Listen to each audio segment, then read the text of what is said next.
Саламатсыздарбы? Бүгүнкү биздин конуктор, угармандар. Бүгүн чөйрөдө мейманда Канадада жашап эмгектенген кыргыздын кызы Айсулуу Алмаз болмокчу. Алгач чөйрө жөнүндө биздин жаңы угармандарга жана ошондой эле биздин мейманыбызга дагы тааныштыруу иретинде чөйрө жөнүндө кыска видеобузду коюп берели.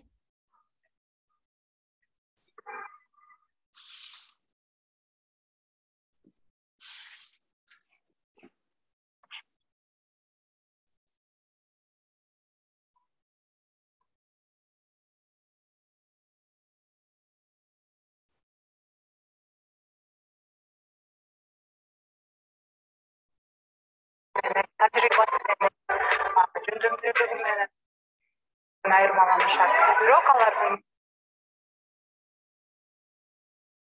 мүдөөсү бир жок нерседе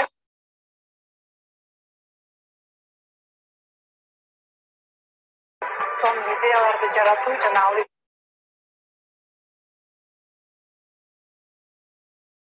жок нерседе сонун идеяларды жаратуу жана ал идеяларды ишке ашыруу. Чөйрөдө реалдуу адамдар менен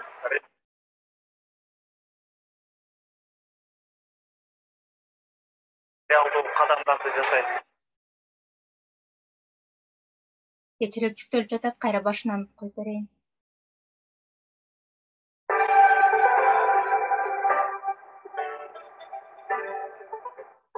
Чөйрө бул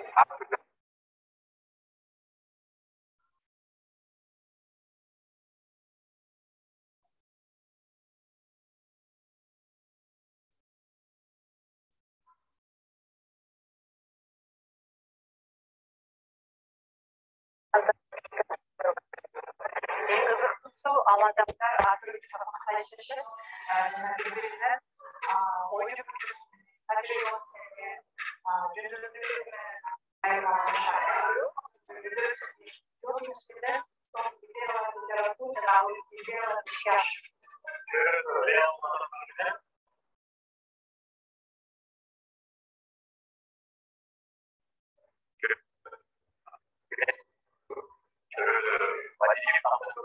энергияга бай, айтып кеткендей адамдар салбашат, эң жакын келген.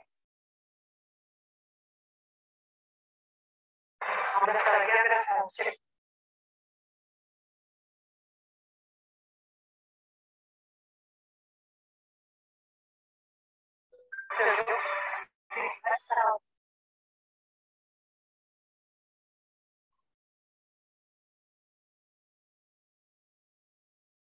Кечиресиздер, техникалык мүмкүнчүлүктөр болуп калды. Сөз менен эле айтып берели, чөйрө бул ар кандай идеяларды ишке ашырган бир уюм. Дүйнөнүн ар кайсы тармагында эмгектенген, ушу айтинин айланасындагы баардык иштерди аткарган, ар кандай идеяларды өзүнүн өнүктүрүү боюнча, Кыргызстанды өнүктүрүү боюнча проекттерди ишке ашырган команданын чогулган жери чөйрө. Бул жакта биз сайттарды жасайбыз, дизайндарды кылабыз, SMM-чиктерибиз дагы бар, логотип тарткандар дагы бар. Баардык ошо айтинин тармагында эмгектенген кызматтарды көрсөтөбүз жана эң негизгиси баардыгы кыргыз тилинде. Бул азыркы IT өнүп жаткан заманда кыргыз ITси артта калып жатат, ошону алдыга сүйрөө максатында чет жактагы биздин ушу программист болуп эмгектенген атуулдарыбыз уюштурган уюм. Андыктан жана ошондой эле сиз дагы Айсулуу айым угуп калсаңыз керек, чырак деген айымдар үчүн арналган атайын долбоорубуз ачылган. Ошол сиздин да айтып кеткениңиз бар, IT бул код жазуу эле эмес, анын тегерегинде дагы ар кандай кесиптер бар деп, дагы ошол кесиптерди үйрөтүү үчүн уюштурулган чырак проекти бар. Бүгүн акыркы сабактар болуп бүттү. Буюрса биздин айымдарыбыз дагы ушу ITге кадам таштап, ийгиликтерге жетип башташты. Ушул сиздин анан биздин максаты бир экен, багыты бир экен деп сизди мейманга чакырып отурабыз. Кош келипсиз. Чоң рахмат келгениңизге. Сиз жөнүндө дагы кыскача видео даярдаган элек. Эми дагы техникалык мүмкүнчүлүк болбосо коюп көрөлү,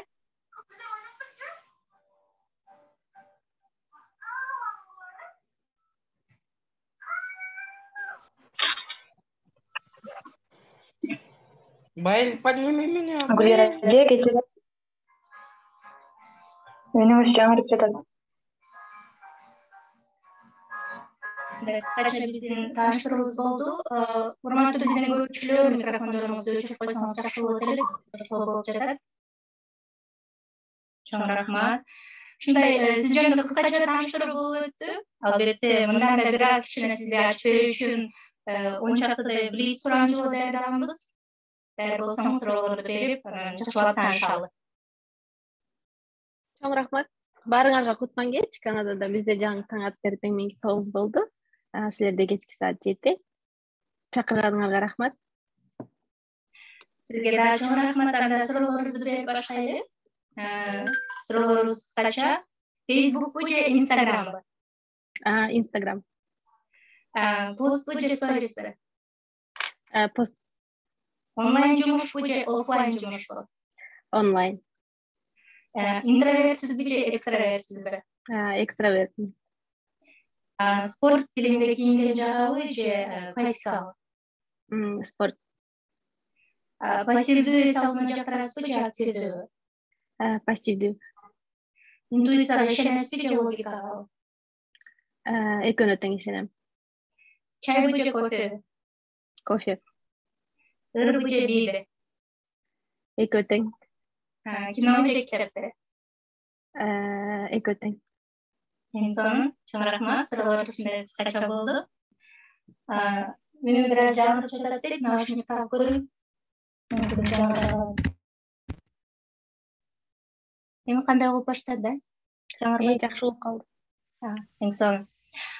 Анда биринчи суроону мынтип баштайын. Сиздин Инстаграмдагы никнеймиңиз, лакап атыңыз Мадам Айс, Мадам Айс, туура айтып жатамбы?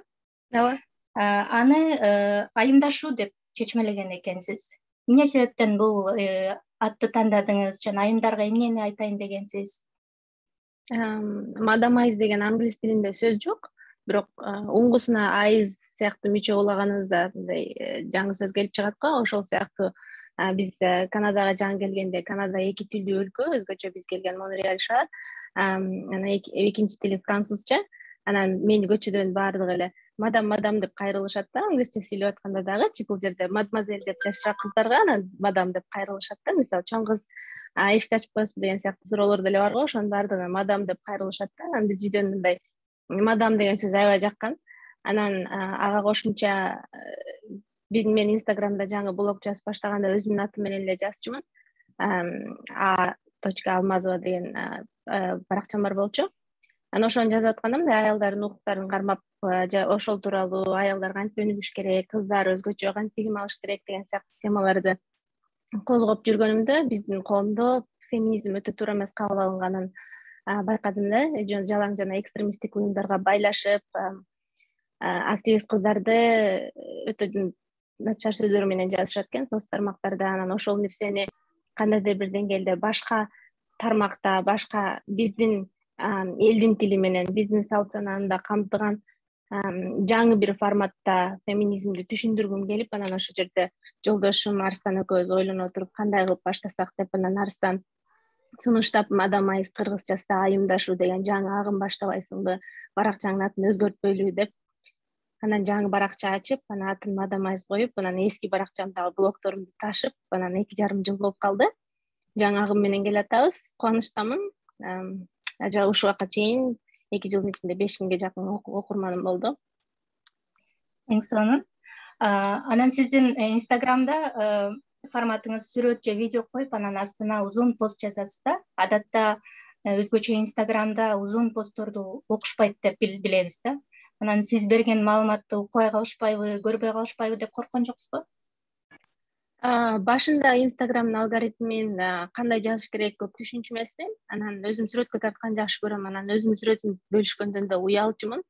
Анан жөнөкөй эле бактын же болбосо бир гүлдүн сүрөтүн жазып, анан сүрөтүн коюп, анан астына маанилүү нерсе жазсам да окулбай калчу да. Себеби деген баары бир мындай визуал деп коебузго, көз менен көргөнгө адам болгондой мен дагы кызыгам. Анан ошону байкадым, өзүмдүн сүрөтүмдү дагы бөлүшүшүм керек экен. Маанилүү пост жазганымда, анан сөзсүз түрдө элдерден окурмандардан сурашым керек экен, мен ушундай жаздым деп айтыш керек экен, уялбаш керек экен деген нерселерди түшүндүм. Анан ар бир нерсе, ар бир жазган окурман өзүн табат экен. Мага мисалы 2-3 күн пост жазбай калсам, кайда кеттиңиз, баары тынч элеби, дагы бул жолу эмне жөнүндө жазасыз деп угушат да. Ошондуктан кийин көп камсанабай калдым. Анан мүмкүн болушунча жакшы сүрөт койгонго аракет кылам. Себеби эгер жакшы бир маселе талкуулагым келсе, сөзсүз түрдө өзүмдүн анан үй бүлөмдүн сүрөтүн киргизгенге аракет кылам. Ошол нерсе көбүрөөк көңүлдөрүн бурат да элдердин.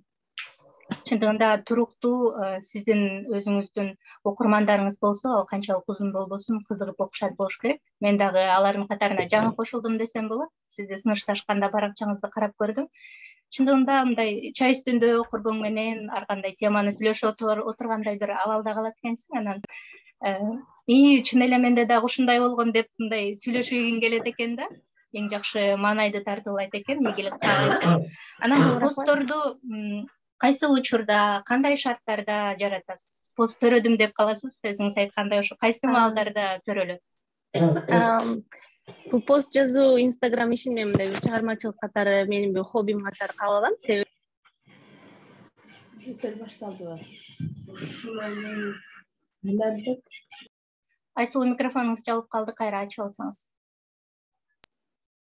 Кечиресиз, кайра баштайын. Instagramды мен бир чыгармачылык катары кабыл алам. Хобби деп коебуз го биз. Мен өзүмдүн жумушум бар, үй бүлөдө коомдо ролум бар, ошолорду аткарганга көбүрөөк убакыт жумшайм. Анан Instagram бул маанайым жакшы кезде бөлүшкүм келген нерселерден. Анан менин мамам үйдө ыр жазат, өзү чыгармачыл. Анан мага андай түрдө келген жок. Анан мындай кара сөз кошуп эки сүйлөмдү бириктирип жазган мүмкүнчүлүк берилди окшойт деп ойлойм да. Мындай себеби постту азыр отуруп ушул теманы жазайынчы деп жаза албайм да. Анан көпчүлүк учурда жана жергиликтүү гезиттерден да суроолорду берип жазышат да. Ушу суроолорго жооп берип жазып бербейсиз, биз макала алып жарыялайлы деп. Анан атайы даярдалып келген суроолорго жооп берип жазуу мен үчүн аябай оор болот да. Анан кадимкидей жана илхам келген сымал бир нерсени катуу ойлонуп калганымда, же чай үстүндө үйдөн Арстан менен талкуулаганда, же үй бүлөм менен телефон менен сүйлөшкөндө, бир нерселерди талкуулаганда мындай жүрөгүмө сөз тийиш керек да. Анан өзүлөрү сүйлөмдөр өзүлөрү чыгат. Анан бир 2 мүнөттө эле жазып коем. Сонун. Анан сизде мындай чет жакта жашайт, көп тил билет деп мындай дүйнөнү кыдырган деп суктанышат да. Мындай ийгиликке жетиш үчүн эмне керек? Аракет керекпи, колдоо керекпи же байланыш керекпи? Аракет керек го. Баарынан дагы эмгек жана 1% талант, анан калган 99 эмгек деп коет го.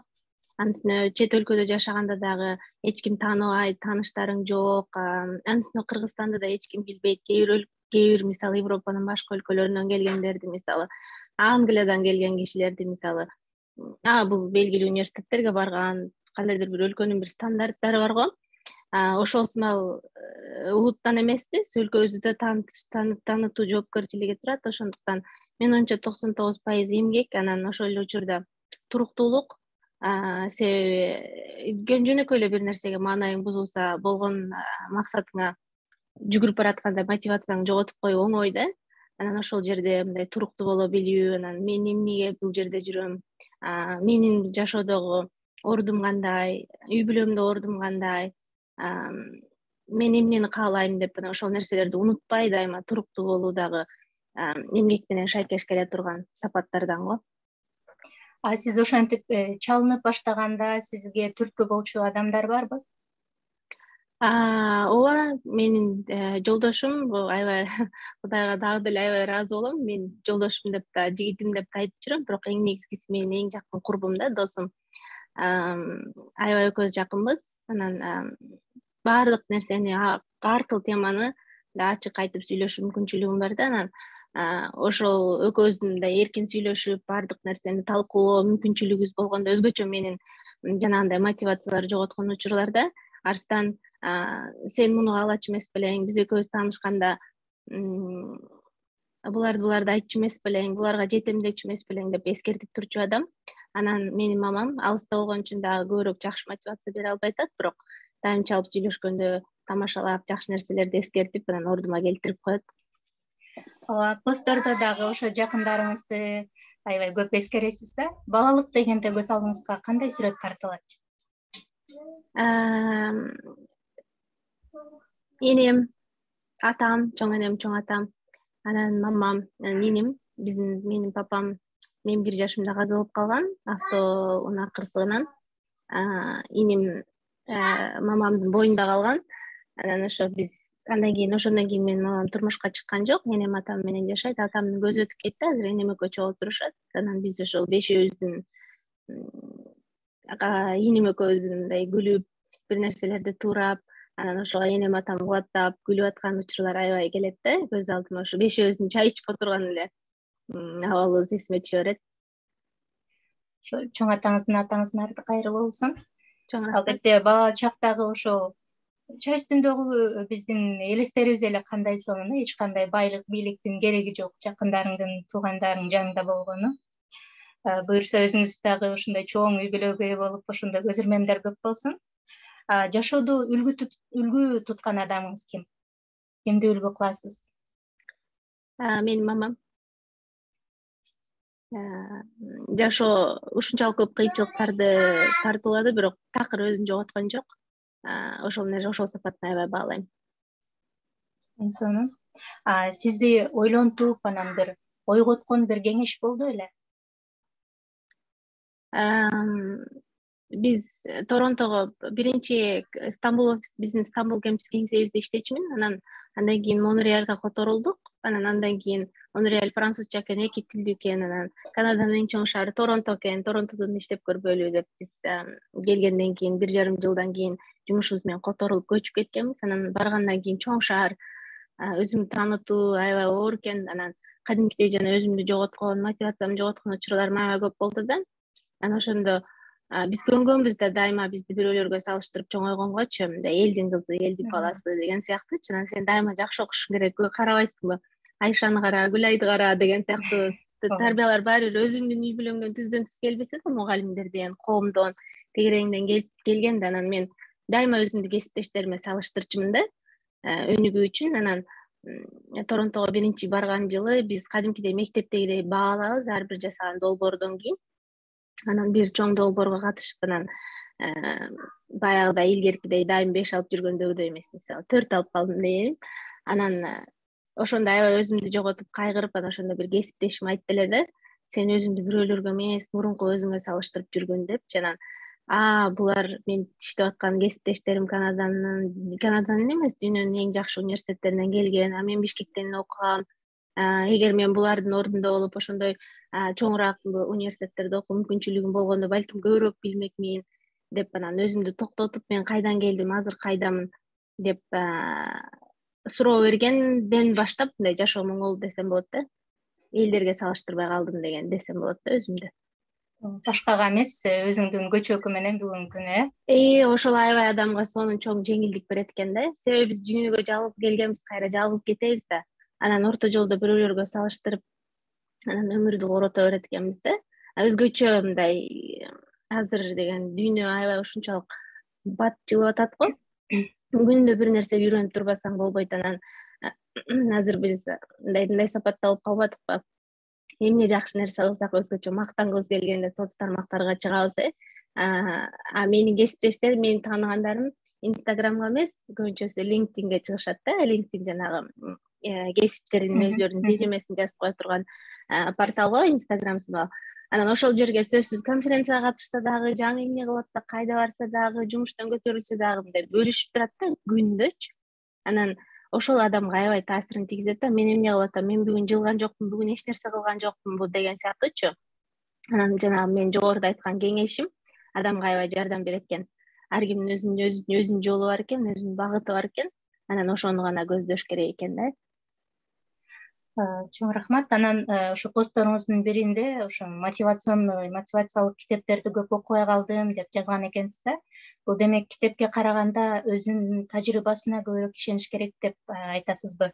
Жана кандай ката кетирип, андан кандай сабак алдыңыз? Мен постторумду балким окусаңыз, мен жанагы сетевой маркетинг деп коебуз го, Oriflame'де иштегем. Анан ошол убакта мен мотивациялык китептерди окуйм деген деле ниетим жок болчу. Анан ошол жерде жанагы муздак базарга кантип чыгыш керек, тааныбаган адамдарга кантип сүйлөш керек, кантип сатыш керек деп, анан андай мурда жасап көрбөгөн нерселерди жасоо үчүн жана сөзсүз жанагы мотивациялык китептер керек да. Анан ошол китептерди берип окуп баштаганда, анан биз баары бир канчалык азыр дүйнө менен бир жарышып келатсак дагы, биз кыргызбыз, биздин салт санабыз башкача, түшүнүгүбүз башкача. Анан ал китептер мындай батыштын өзгөчө, Американын экономикасына, ошол жерде адамдардын менталитетине жараша жазылган китептерди. Анан бизге такыр шайкеш келбейт да. Көпчүлүгү 99% бизге шайкеш келбейт да. Белгилүү бир маалыматтарды алып, өзүңдү түрткөнгө мүмкүнчүлүк алганга сапат алышы мүмкүн, бирок мындай ал жерден алып алганда мен өзүмдү дайыма мындай бир үйлөтүлгөн шарсымал сезчүмүн да. Мотивацияны алам, үйлөтүлөм, анан бирок сыртка чыксам эле мен шаар уча турган коом эмес да. Сөзсүз түрдө мындай бир нерсе болсо эле жарылчудай абалда да. Анан мен ошондой монтип жүрүп тажап кеткем да, кадимкидей. Анан ошондон кийин окубай калгам. Анан адамдын мотивация издөө үчүн адам өзүнүн тегерегин караш керек экен да. Үй бүлөсүн караш керек, жакындарын, досторун караш керек. Анан ошолор дайыма жакшы дагы, жаман дагы таасир берип турат да. Анан ошолорду иргей билүү жетиштүү го менимче. Кандай ката кетирип, андан кандай сабак алгансыз? Көп акча коротком. Биз карызда болгом, досторума, көп тааныштардан карыз акча дагы алгам. Анан аягында кутулам деп, анан үйдөгүлөр белек кылган алтындардын баардыгын ломбардка коюп, анан кутулуп калган акчасын дагы ломбардтан ушу энем белек кылган 11-класс бүткөндө иймек сөйкөм бар болчу. Ошону чыгарып алдым да, калган баарын алып чыга албай калдым. Себеби ай сайын пайызы өсүп турат экен, кымбаттап кетипчи. Андан кийин ошондогу эң чоң сабагым адам кесибин аркалаганга аракет кылыш керек экен, адамды билим багат экен деген түшүнүк ошондо келген да. Андан көрө университетке жакшыраак фокус болуп окуйын деп. Чоң рахмат. Бул дагы биздин азыркы өзгөчө жаштарга мындай престижный эмес, өзүнүн жүрөгүнө жакын кесипти тандоого түрткү болсо керек. Анан дайыма азыр дагы маектешип жатканда дагы постторуңузда дагы Арстан экөөбүз дейсиз да. Анан ошо постторуңуздан окуганда топу түйсөңүз дагы, анын башындагы бубон чеген жолдошуңуз жасайт экен, ошо ар бир ишти чогуу кылат экенсиз да. Мындай мамилеге келиш үчүн эмне кылыш керек? Кандай аракеттерди кылыш керек? Мамиледе мен ушул тууралуу жазайын деп ойлонуп жүргөм, себеби ушул тууралуу суроо аябай көп келет. Жаныңда жашай турган адам менен, мындай денеңди эмес, мындай биринчи жан дүйнөңдү чече турган адам менен жолукканга, ошо менен мамиле курганга аракет кылуу керек да. Анан эки адам бири-бирин урматтаса, себеби эки адам эки башкача да. Биз дайыма мындай оңдоп түздөп өзүбүзгө жарашыктуу кылып, ылайыктуу кылганга аракет кыла беребиз, бирок биз Арстан экөөбүз бири-бирибизди өмпөк-төмпөгүбүз менен кандай болсок ошондой кабыл алганбыз.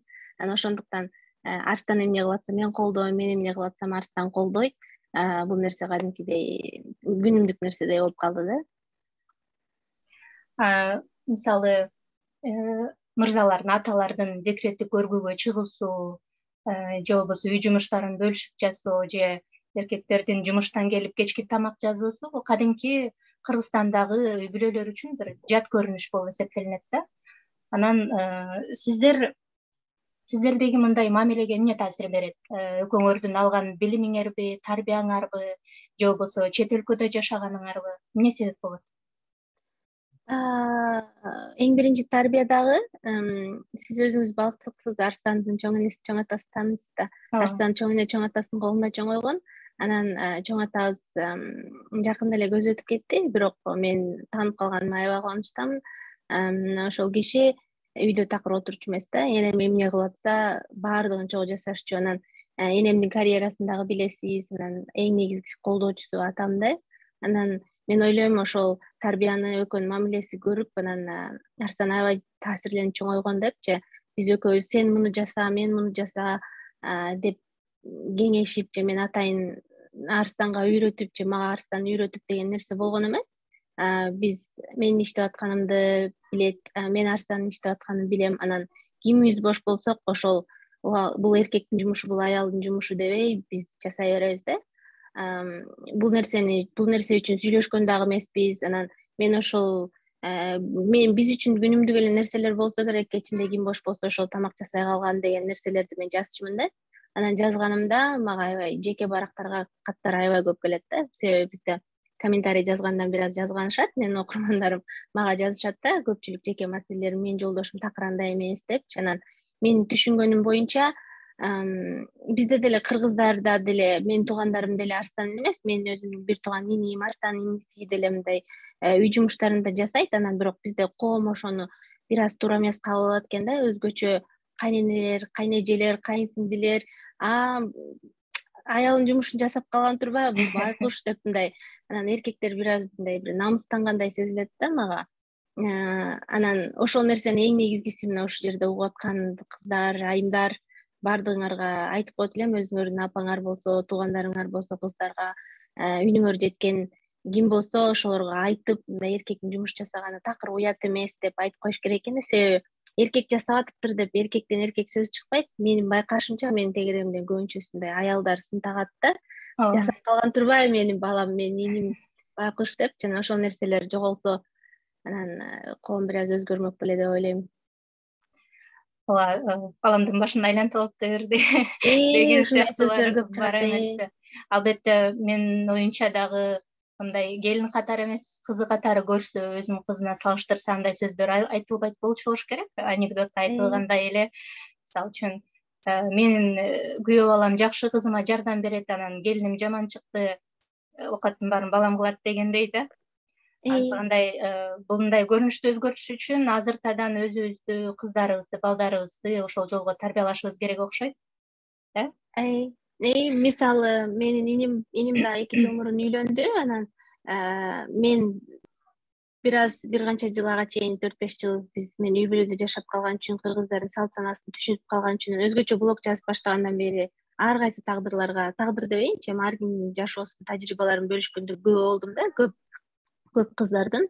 Анан ошондон баштап мен аябай сала калып, мен үйлөнгөндөн баштап эле менин мамамды, энемди тарбиялап баштадым да. Силер деген стандарттуу кайнене болбошуңар керек, силер башкача болушуңар керек, такыр сөз кылбашыңар керек деп. Анан келинимди силердин аялыңар эмес, ал инимдин аялы деген сыяктуучу, аны деген урматташыңар керек, ага айтылган сөз иним айтылган сөз деп мен үйрөтүп атып, кадимкидей өзгөрттүм деп ойлойм да.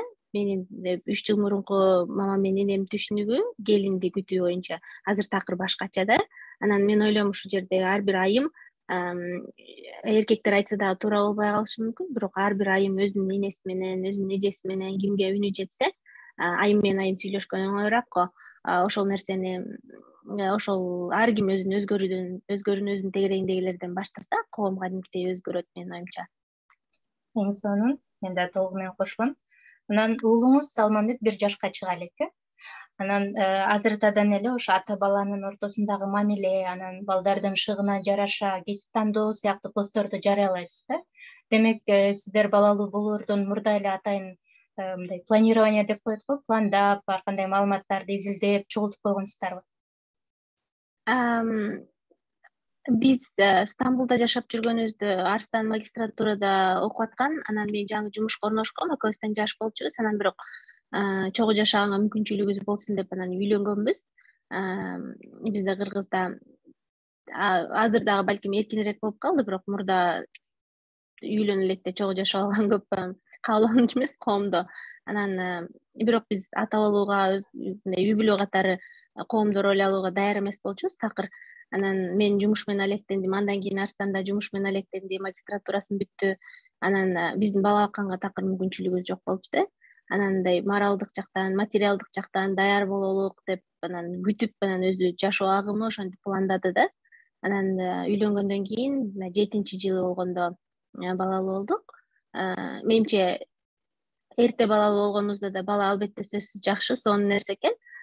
Бирок мен убагында биз даяр болгондо, өзгөчө финансылык жактан мүмкүнчүлүгүбүз болгондо, жана каалаган убагыбызда өргүүлөрдү алууга мүмкүнчүлүгүбүз болгондо, балабыздын төрөлгөнү мени аябай кубандырат да. Анан ошо постуңузда да жазып кеткенсиз, ушу жаңы балалуу болгондо баардыгын өзүм мойнума илип алган экенмин депчи. Демек биз аталарды өзүбүз алыстатат экенбиз, жүктүн баарын өзүбүзгө үйүп алат экенбиз да, кандай учурда биз ошо атага дагы милдетти, ата менен милдетти тең бөлүшө алабыз? Ар кимге энелик сезим башкача убакта келет окшойт. Мен жаным кейип денең ооруп тургандан кийин да бир жумалардан кийин бул менин балам экен дегендей бир кандай жана бир күрүп тооктой болуп балаңды басып ала турган бир жагы бир сезим келет экен да, баардыгынан жаныңдагы эч кимде өзүңдөн өзүң дагы коргоп баштайт экенсиң да, бала сак болуп, мен сүрөтүн эч кимге бербейм деп, көз тиет деп, анан башкача коргоо сезим пайда болот экен да. Анан биринчи жолу мен баягы буга чейин бала болуп көргөн эмесмин.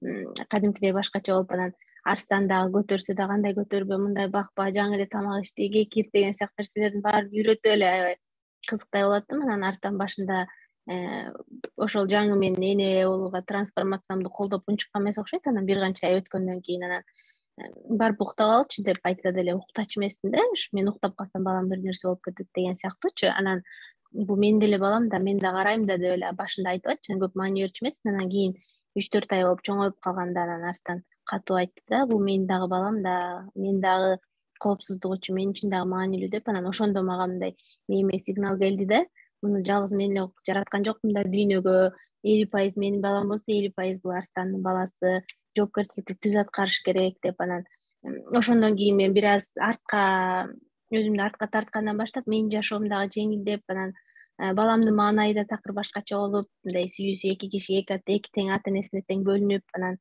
арстандын дагы баласы менен мамилеси аябай кадимкидей жакындап, анан үйдөгү атмосфера аябай өзгөрдү да. Анан ошондо ойлоп калдым, биз аябай ошентип өзүбүз түртө берип, анан эркектер кадимкидей өзү аталары алыстап калат окшойт балдарынан деп, анан жанагы терең сүйлөшүлүп, атабызды баарыбыз эле жакшы көрөбүз, сүйлөшүүлөр болот, бирок жанагындай жан дүйнөсү менен байланыша албай калат окшойт деп ойлоп калдым да.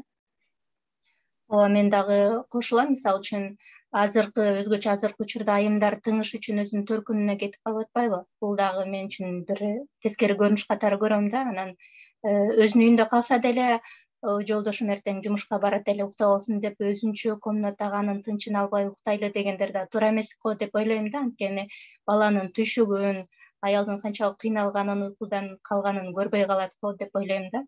Эгер ошого өзү да туш болсо, таң аткыча баланы каралашса, анан аял канчалык кыйналып жатканын, ошо үй иштеринде жумуштан келип тамак жасаганы да ошондон болуш керек деп ойлойм да. Чоң рахмат. Анан жашоого ыраазы болуп жашаганды үйрөндүм деген экенсиз. Кантип үйрөндүңүз? Жана эмне себеп болду ага?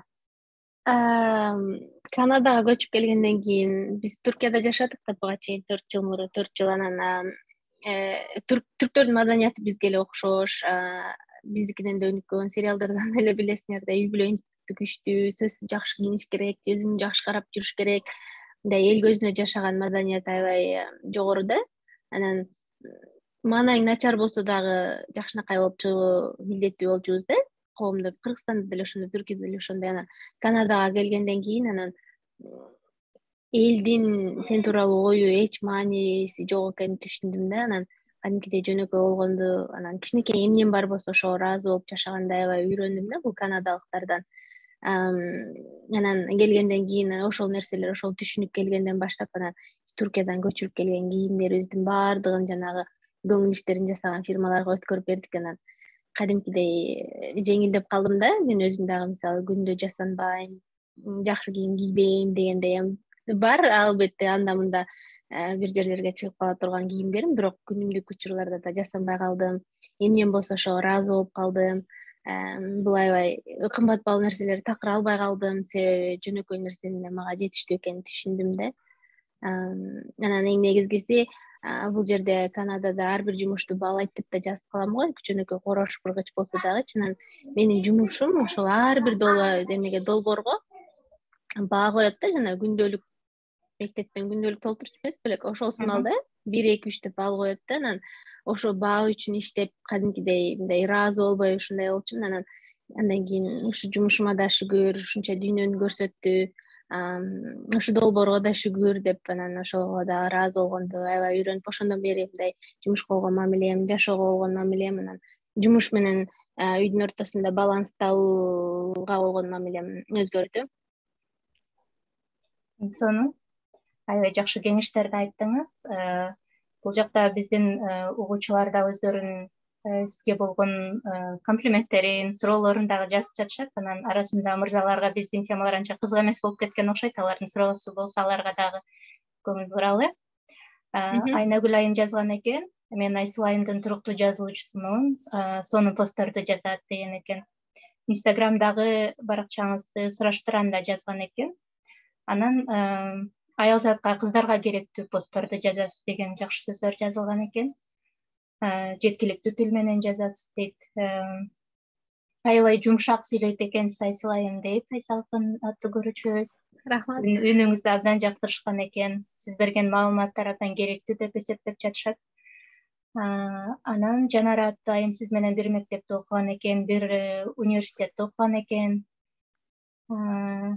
Салкын киносы чыкканда биз Паркол шаарынын көчөлөрүнөн басып баратканда Айсулуу Айсемага окшош экен деп кыздар балдар угуз эле айтып атышчу дейт. Эң сонун. Аябай тамашакөй, юмору күчтүү айым дейт.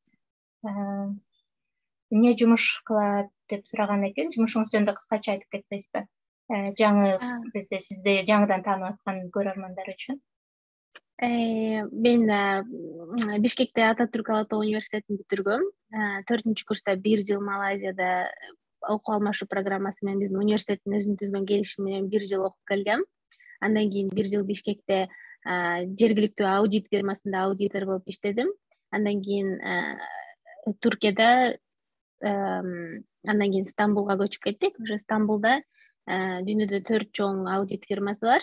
Ошолордун бирөө Pricewaterhouse, PwC деп кыскача айтып коет. Ошол жерде аудитор болуп эмгектенем. 3 жыл Стамбул кеңсебизде, андан кийин 2 жылга жакын Монреаль кеңсебизде, 2 жылга жакын Торонто кеңсебизде иштедим. Азыр кайра 11 айга жакын декреттик өргүүдө болуп, былтыр жайында балабыз төрөлгөн. Ошондон бери тыныгууда болчумун. Жакында апрелде кайра биздин Монреаль кеңсебизге жумушка чыктым.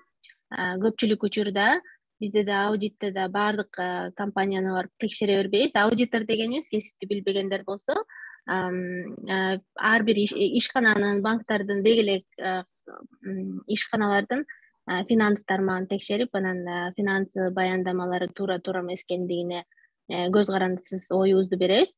Мен жумушта дагы специализация кесиптешүү деп коет го. Кесиптешүү болот. Биз баардык эле ишканаларды текшере бербейбиз. Банктарды, страховой компанияларды өзүнчө текшергендер бар деген сымал. Мен көпчүлүк учурда IT фирмаларын текшерем. Сонун. Биздин көрүүчүлөрдүн суроолору болсо, кол көтөрсөңүздөр болот. Сиздерди кызыктырган суроолор болсо. Кыргыз тилинде сонун сүйлөйт экенсиз дейт. Дагы башка кайсы тилдерди билесиз? Англисче, түркчө, анан орусча аябай жакшы билбейм, бирок кыргыз мектепте окугам. Жеткиликтүү деп эле. Жакында бул жерде Канадага келгенден бери жакындан бери французча бир аз үйрөнүп атам. 4-5 тилимди үйрөнүп атам десем болот. Эң сонун. Дагы бир суроо жаралган экен. Кыргыз тилин кантип өнүктүрсө, жайылтса болот сиздин оюңуз боюнча деп. Кыргызча сүйлөш керек. Уялбай эле, тартынбай сүйлөш керек. Бирок бул жолу барганымда Бишкекте аябай мени кубандырды.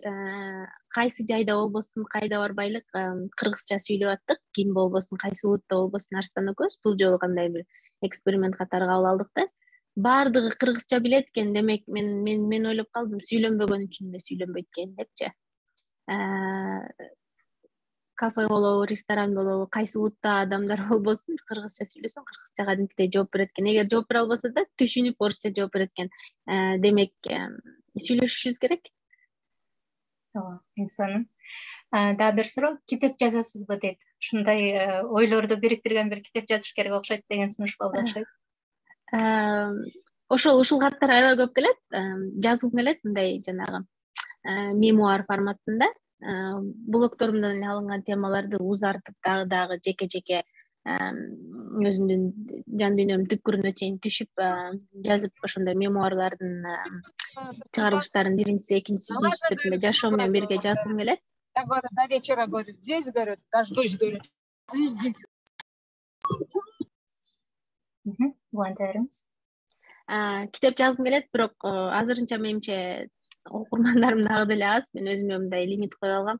Мен таанылайын, мени мындай мисалы 100.000 деген адамдар окуганда анан ошондо китеп жазайын деп анан азыр баары бир мындай өзүңө ишенбөөчүлүк сезимдери боло берет да, мени ким окумаган деген сыяктуучу. Анан менимче ошондой окурмандарым көп болгондо анан ойлойм да, ошондо даяр болот болсом керек деп жазганга. Азырынча планымда бар, бирок даяр эмесмин. Мектепте окуган кездер жөнүндө айтып бере аласызбы дейт. Мектепте менин классташым ким Жанара жазып ататпы? Жанара кандайсың? Биз Караколдо Токтогул лицейин окугам 6-класстан баштап. Ага чейин 30 сул айылында айылдык мектепте эле окугам, Караколдун жанында. Физика, математика бөлүмүн бүтүргөм. Бирок кыргыз тилинен олимпиадага барчумун. Жанара экөөбүз чогуу даярданчыбыз. Жанара менден кийин 1 класс кийин бүтүргөн. Физика, математика бөлүмүнөн кыргыз бөлүмүндө окуп, кыргыз тилинен олимпиадага барган лицейдин тарыхында биринчилерден болчумун. Себеби ал жерде так илимдерин окугандар так илимдеринен олимпиадага катышчу. Журналист болуу кыялымда бар болчу мектепте окуп жүргөнүмдө. Анан 11-класста олимпиадага катышкан такыр республикага чыга албай койгомдо областтан 2 орунду алыпчы. Анан ошондо кыргыз тил темасын жабайынчы деп аябай чоң таасир алгам да. Анан үй бүлөм менен сүйлөшүп, анан финанстарымы тандап окуп кеткеним себеби дагы ошол мектептеги эң акыркы олимпиададан жеңилип калгандыгым себеп болгон десем болот. Бирок каныңда кыргыз кайнап турса, кыргыз тилин жакшы көрүп турсаң, баары бир сени бошотпойт экен. Бир канча жылдан кийин кайра кайрылып келди да. Себеби мен ойлойм, жанагы таарынычымды унуткан болсом керек деп. Инсаны. Демек сиз ошо журналист болгум келген деп да жазган экенсиз. Азыр так илимдер тармагында болсоңуздар журналистиканы баары бир унутпай алып кетип жатат окшойсуз. Меники да тескерисинче, мен журналистика факультетин бүтүргөм, бирок мен ушу так илимдер жагына кызыккан элем. Бирок азыр мен ошону кайра кубалап жетип, ошо IT багытына кирип атам. Бул демек бардык кыялдарды орундатса болот, эч кандай жаш курактагы тоскоол болбаса керек. Айылдагы эже сиңдилерди күчтөндүргөн бир кеңеш бериңизчи деп сурап жатышат. Айылда дагы деле тилекке каршы кыздын барар жери күйөө, бала төрөш керек, анан баардык бакыт ошондо деп тарбия бар. Бирок ал нерсеге эмес, айылда болсо дагы кыялыңа жетүү мүмкүнчүлүгү бар экенин, азыр дүйнө онлайн иштеп атат.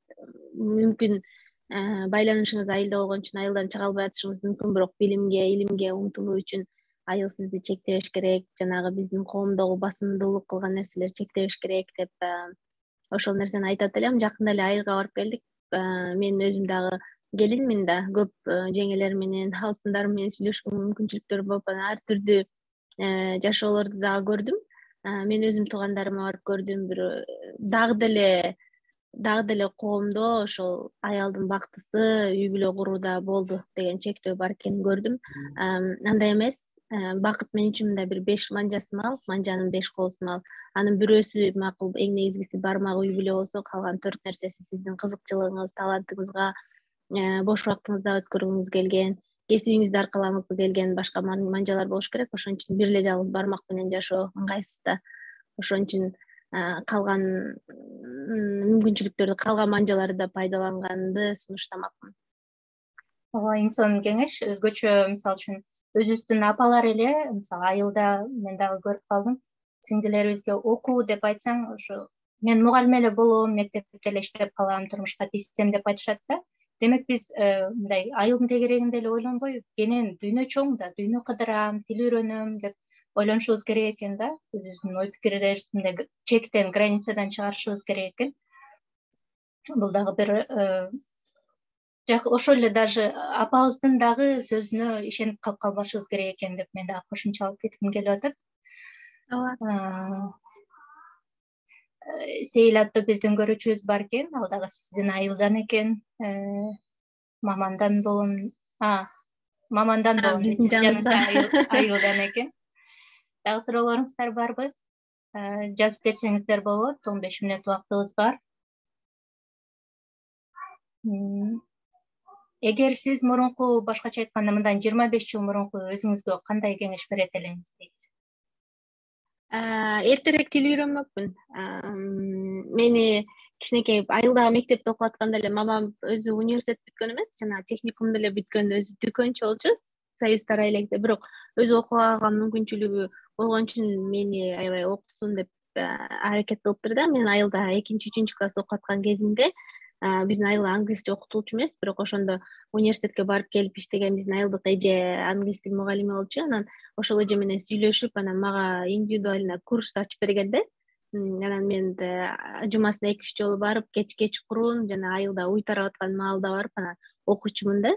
Эжеден тамга таанытканды, санаганды ошол эже үйрөткөн. Андан кийин мени угуп дагы бир канча кыз да жазылып, анан кадимгидей мамам ачып багыттап берген курс ачылган да.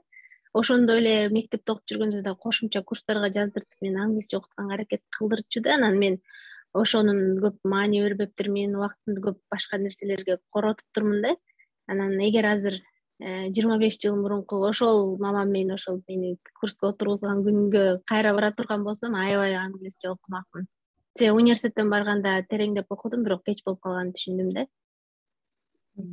Демек, эртерээк тил үйрөнүш керек экен, э? Сиздин кеңештерди абдан жактырып, ишиңизге ийгилик каалап жатышат. Сиздин оюңуз боюнча феминизм деген эмне дейт? Феминизм десе бизде аябай кандайдыр бир экстремисттик көз караштар да калып атпайбы? 8 мартта маршка чыкканда дагы дүйнө мен азыр феминизм эмне экенин батыш чөлкөмүнөн чыгып отурат. Феминизм деген эмне экенин чыныгы түшүндүм да. Мурда аялдар эң жөнөкөй шайлоого катыша алчу эмес, иштөө мүмкүнчүлүгү жок болчу, жумушка алынчу эмес, аялдар машина айдай алчу эмес, ушул сыяктуу чектөөлөр көп болчу да. Анан ошол феминисттердин негизинде жүздөгөн жылдардагы аракеттердин арасында ушул азыркы биздин кайсы укуктарыбыз бар болсо, ошонун баары ошол аялдардын эмгектери аркылуу келди да бизге. Бирок азыр деле дагы деле тең эмес. Мисалы, эң жөнөкөй мына аялдардын тең укуктуулугуна жетип калды деген Канада өлкөлөрүндө дагы, мисалы, фирмалардагы башкаруучулардын аялдар болуп калганда, мисалы, айлыктар азыраак, дагы башкаруучуларга, мисалы, эң жөнөкөй парламентке дагы белгилүү деңгээлде аялдар келбей атат. Ушундай теңсиздиктер бар да. Менин түшүнүгүмдө феминизм аялдардын коомдогу тең укуктуулугуна күрөшкөндөр, феминисттер. Чоң рахмат жообуңузга. Биздин ошо чөйрөнүн уюштуруучуларынын бири Азамат Токтоконов дагы сизге суроо берем же өзүнүн сөзүн айтам деп турат окшойт. Агай, сизде микрофон. Саламатсызбы Айсул айым? Абдан кубанычтамын сиз конок болуп келгениңизге. Жерден бери кун коюп угуп атам. Чындап эле Канадада биздин ушундай мекендештер бар экен деп сүйүнүп атам. Мен өзүм Германияда жашайм, бирок бизде күн түн болуп калыптыр. Анан биз дагы кубанып ошол Америкада жашаган, Канадада жашаган мекендештерибизди көргөндө сүйүнөбүз. Анан менде мындай суроо сунуш, азыр ошол кыздар жөнүндө, аялдар жөнүндө көп кеңештерди айтып атасыз. Биз былтыр ошол Америка жашаган мекендештерибиз менен, Европада жашаган мекендештерибиз менен чырак деп баштаганбыз, болсоңуз керек. IT-ге, social media marketing, UI UX дизайн, проект менеджмент деп 3 айдан бери окутуп, азыр ошол бүтүп атат. 12-синде выпускной болот. Ал жакка да келип кетиңиз. Анан ошолор менен биргеликте биз азыр Демилге деген бир иш жазып атабыз. Анан өзүңүз билгендей курсту бүткөндөн кийин иштеп кетиш орда. Ошол немелер менен, выпускниктер менен, чырачкалар менен 3 ай бою бир ар кандай долбоорлорду жасап атабыз да. Анан менде суроо мындай сунуш, ошон үчүн биз аны монетизация кылган атабыз и краудфандинг проект ачтык. Жөн эле ачып койбостон биз краудфандинг платформада жасап чыктык, атайын Кыргызстанга арналган ошол жакта ошол экинчи проект. Анан суроо сунуш, ошол жака сиз donation жаза аласызбы? Же болбосо өзүңүздүн Канадада жашаган мекендештерге ошол жөнүндө айтып бере аласызбы? Өзүңүздүн Инстаграмыңызга балким ушундай иштер жазылып атыптыр, туугандар, достор келгиле бир кофе ичпей, андан көрө бир 5-10 евродон бөлөлү ошо жардам берели, анын ичинде кызыктуу долбоорлор аткарат экен, кайдыгер карабаган кыргыздар бар экен, көрсө биз да ошолордун арасына кошулуп чогуу жасайлы деп балким пост жаза бересизби деген мүмкүнчүлүктү колдонуп айтып коеюн дедим. Чоң рахмат сизге. Макул, чоң рахмат. Мен жеке баракчама жөнөтүп койсоңор, маалыматтарды ал жерде бөлүшүп жардам бергенге даярмын. Чоң рахмат. Чоң рахмат. Биздин суроолорубуз аяктады, убактыбыз дагы соңуна келип калды окшойт. Сизге келип бергениңизге, аябай сонун кеңештерди бергениңизге, биздин кыздарга, айымдарга багыт бергениңизге чоң ыраазычылык билдиребиз. Ишиңизге ийгилик, үй бүлөңүздө тынчтык, амандык болсун. Уулуңуз бактылуу, балалыкта чоңая берсин. Чоң рахмат. Баардыгыңыздарга кутман кеч. Кандай тилектерди, максаттарды каалап турсаңар, ошонун баардыгына жеткенге мен чоң энем Арстан чоң энеси дайым айтат, Кудай кубат берсин деп, ошол Кудай кубат берсин. Чоң рахмат катышып убактыңарды бөлүп бергениңер үчүн.